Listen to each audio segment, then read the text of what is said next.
أعوذ بالله من الشيطان الرجيم. بسم الله الرحمن الرحيم. الحمد لله الذي أنزل على عبده الكتاب ولم يجعل له عوجا قيما لينذر بأسا شديدا من لدنه ويبشر المؤمنين الذين يعملون الصالحات أن لهم أجرا حسنا ماكثين فيه أبدا وينذر الذين قالوا اتخذ الله ولدا ما لهم به من علم ولا لآبائهم كبرت كلمة تخرج من أفواههم إن يقولون إلا كذبا فلعلك باخع نفسك على آثارهم إن لم يؤمنوا بهذا الحديث يسفا إنا جعلنا ما على الأرض زينة لها لنبلوهم أيهم أحسن عملا وإنا لجاعلون ما عليها صعيدا جرزا أم حسبت أن أصحاب الكهف والرقيم كانوا من آياتنا عجبا إذ أوى الفتية إلى الكهف فقالوا ربنا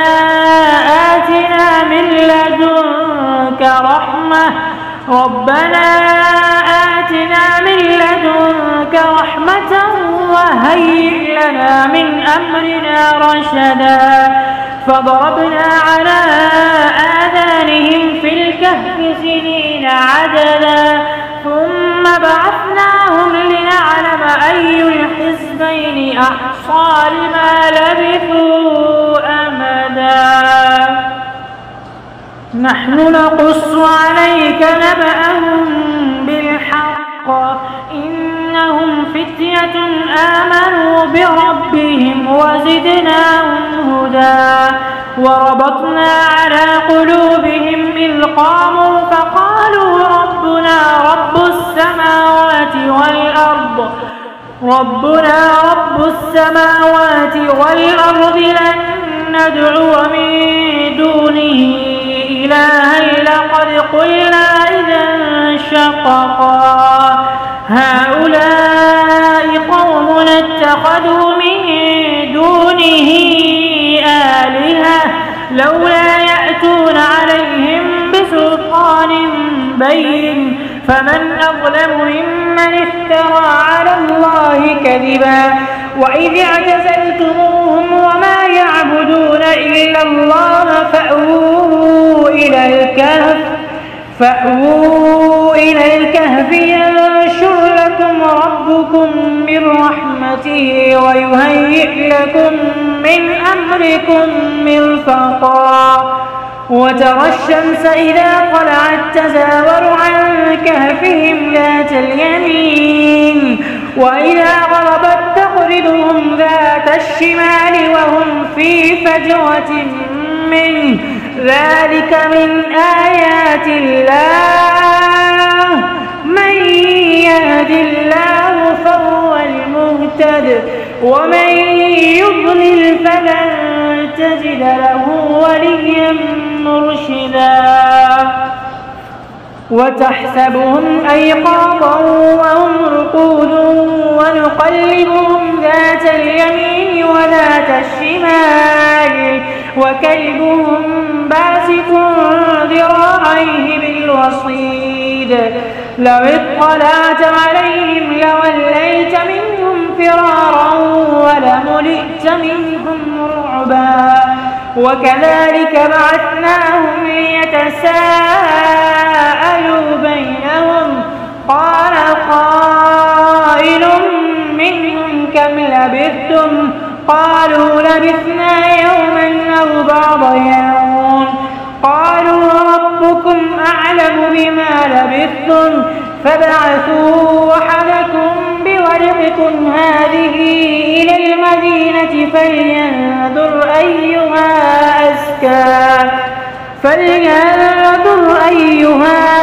أزكى طعاما فليأتكم برزق منه وليتلطف ولا يشعرن بكم أحدا إنهم إن يظهروا عليكم يرجموكم أو يعيدوكم في ملتهم ولن تفلحوا إذا أبدا وكذلك أعثرنا عليهم ليعلموا أن وعد الله حق وأن الساعة لا ريب فيها إذ يتنازعون بينهم أمرهم فقالوا ابنوا عليهم بنيانا ربهم أعلم بهم قال الذين غلبوا على أمرهم لنتخذن عليهم مسجدا سيقولون ثلاثة رابعهم كلبهم ويقولون خمسة سادسهم كلبهم رجما بالغيب ويقولون سبعة وثامنهم كلبهم قل ربي أعلم بعدتهم ما يعلمهم إلا قليل فلا تمار فيهم إلا مراء ظاهرا ولا تستفت فيهم منهم أحدا ولا تقولن لشيء إني فاعل ذلك غدا إلا أن يشاء الله واذكر ربك إذا نسيت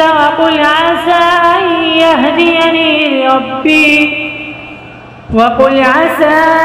أن يهديني ربي لأقرب من هذا رشدا ولبثوا في كهفهم 300 سنين وازدادوا 9 قل الله أعلم بما لبثوا له غيب السماوات والأرض أبصر به وأسمع ما لهم من دونه من ولي ولا يشرك في حكمه أحدا واتل ما أوحي إليك من كتاب ربك لا مبدل لكلماته ولن تجد من دونه ملتحدا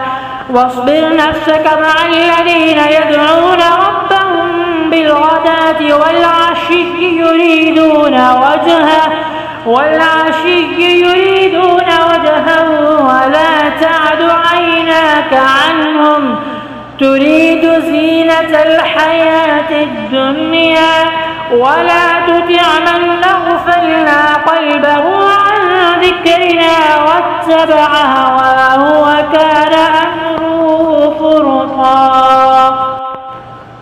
وقل الحق من ربكم فمن شاء فليؤمن ومن شاء فليكفر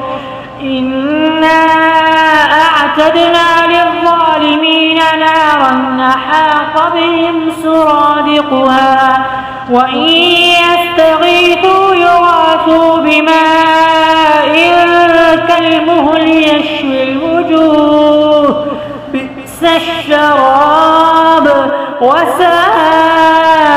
مرتفقا إن الذين آمنوا وعملوا الصالحات إنا لا نضيع أجر من أحسن عملا أولئك لهم جنات عدن تجري من تحتهم الأنهار يحلون فيها من أساور من ذهب ويلبسون ثيابا خضرا من سندس واستبرق متكئين فيها على الأرائك نعم نعم الثواب وحسنت مرتفقا. واضرب لهم مثل الرجلين جعلنا لأحدهما جنتين من أعناب وخففناهما بنخل وجعلنا بينهما زرعا كلتا الجنتين آتت أكلها ولم تظلم منه شيئا وفجرنا خلالهما نهرا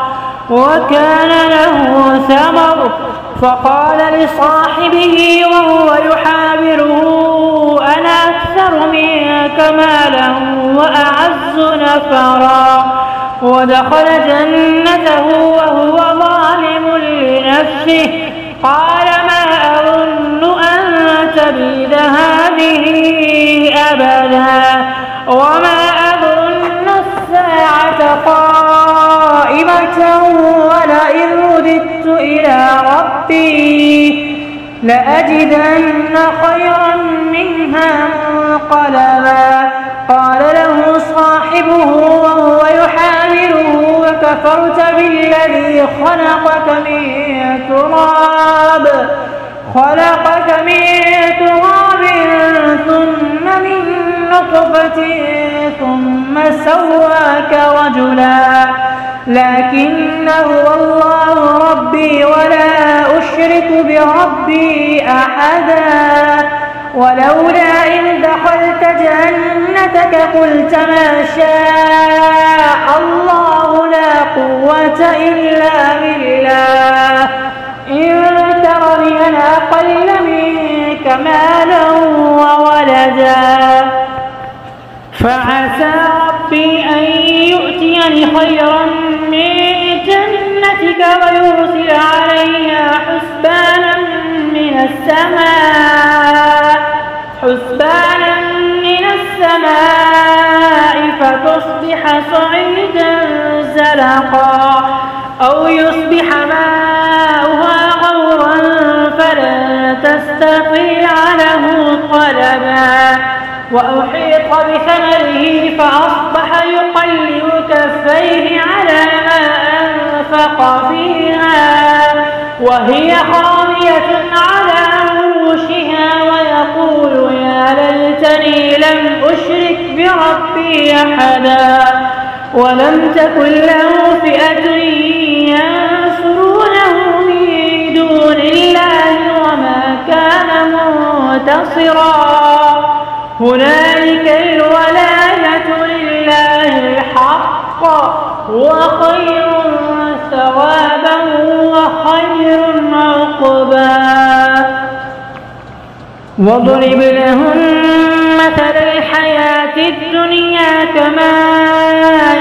أنزلناه من السماء فاختلط به نبات الأرض فأصبح هشيما تذروه الرياح وكان الله على كل شيء مقتدرا. المال والبنون زينة الحياة الدنيا والباقيات الصالحات خير عند ربك ثوابا وخير أملا. ويوم نسير الجبال وترى الأرض بارزة وحشرناهم فلم نغادر منهم أحدا وعرضوا على ربك صفا لقد جئتمونا كما خلقناكم أول مرة بل زعمتم أن لن نجعل لكم موعدا. ووضع الكتاب فترى المجرمين مشفقين مما فيه ويقولون يا ويلتنا ما لهذا الكتاب لا يغادر صغيرة ولا كبيرة إلا أحصاها ووجدوا ما عملوا حاضرا ولا يظلم ربك أحدا. وإذ قلنا للملائكة الملائكة اسجدوا لآدم فسجدوا إلا إبليس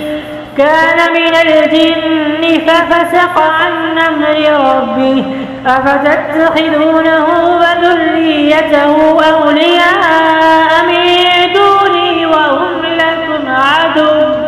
بئس للظالمين بدلا ما أشهدتهم خلق السماوات والأرض ولا خلق أنفسهم وما كنت متخذ المضلين عضدا ويوم يقول نادوا شركائي الذين زعمتم فدعوهم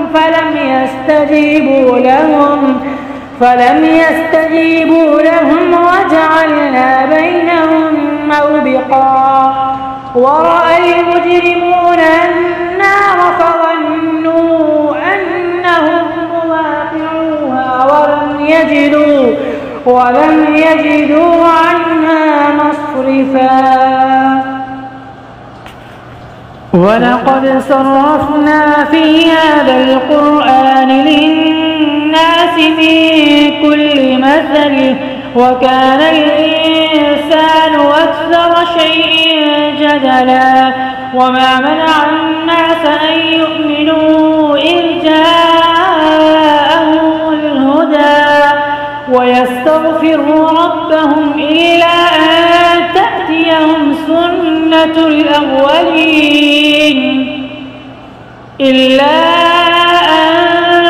تأتيهم سنة الأولين أو يأتيهم العذاب قبلا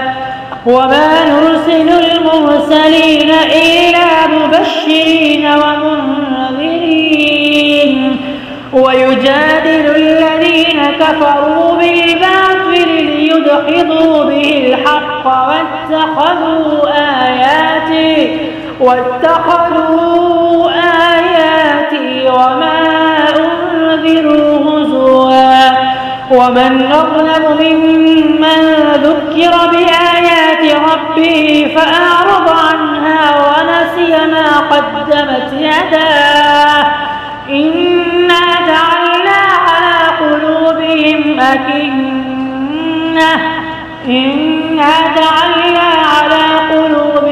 أكنة أن يفقهوه وفي آذانهم وقرا وإن تدعهم إلى الهدى فلن يهتدوا إذا أبدا وربك الغفور ذو الرحمة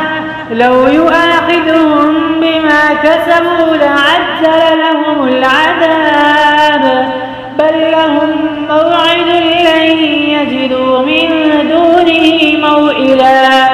وتلك القرى أهلكناهم لما ظلموا وجعلنا لمهلكهم موعدا وإذ قال موسى لفتاه لا أبرح حتى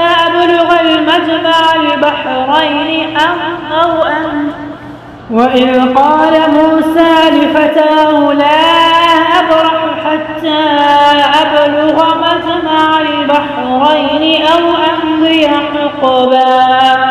فلما بلغا مجمع بينهما نسيا حوتهما فاتخذ سبيله في البحر سربا فلما جاوزا قال لفتاه آتنا غداءنا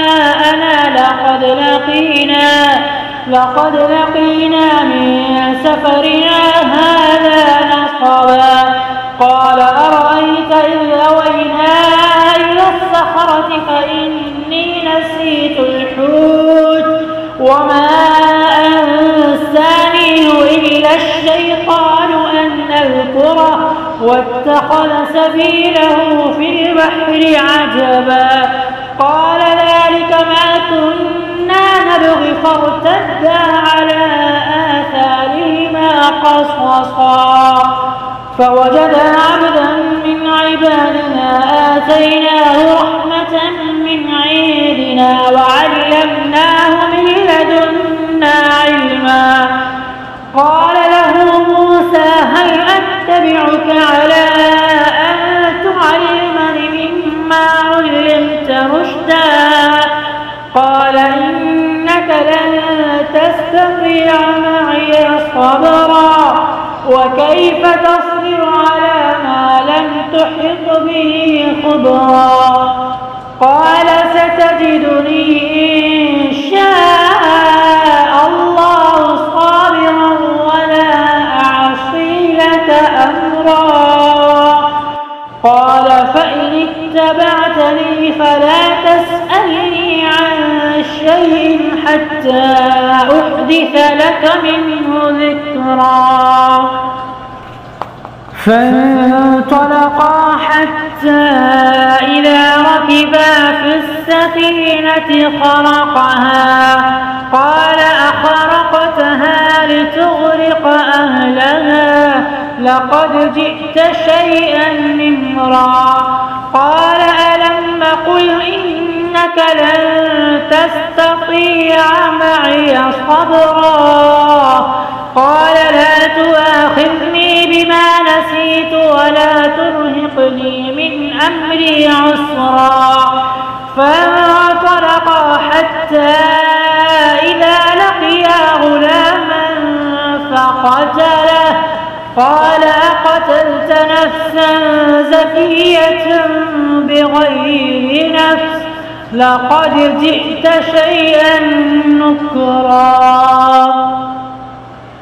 قال ألم أقل لك إنك لن تستطيع معي صبرا قال إن سألتك عن شيء بعدها فلا تصاحبني قد بلغت من لدني عذرا فانطلقا حتى إذا أتيا أهل قرية استطعما أهلها فأبوا أن يضيفوهما فوجدا فيها جدارا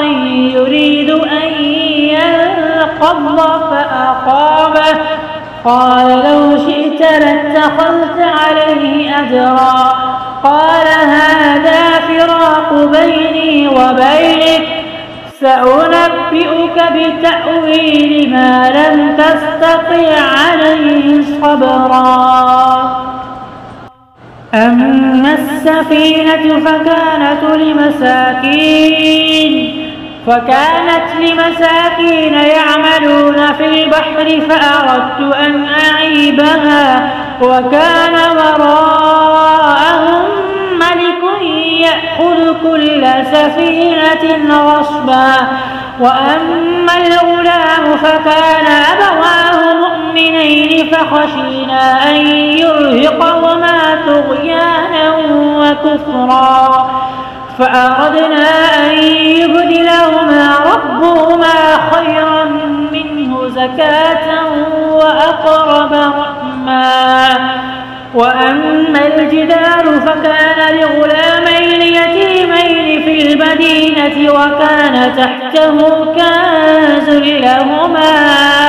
وكان أبوهما صالحا فأراد ربك أن يبلغا أشدهما ويستخرجا كنزهما رحمة من ربك وما فعلته عن أمري ذلك تأويل ما لم تستطع عليه صبرا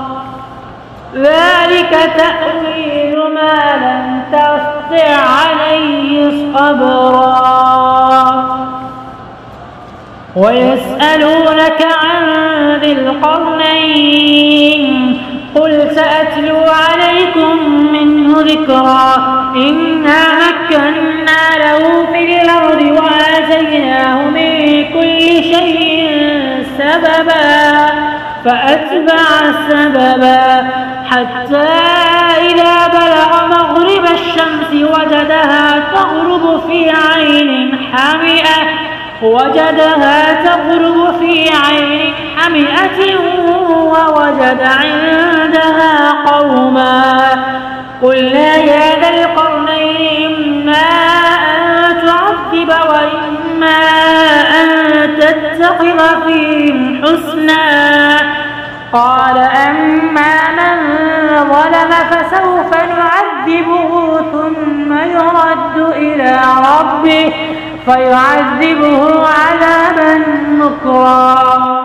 وأما من آمن وعمل صالحا فله جزاء الحسنى وسنقول له من أمرنا يسرا. ثم أتبع سببا حتى إذا بلغ مطلع الشمس وجدها تطلع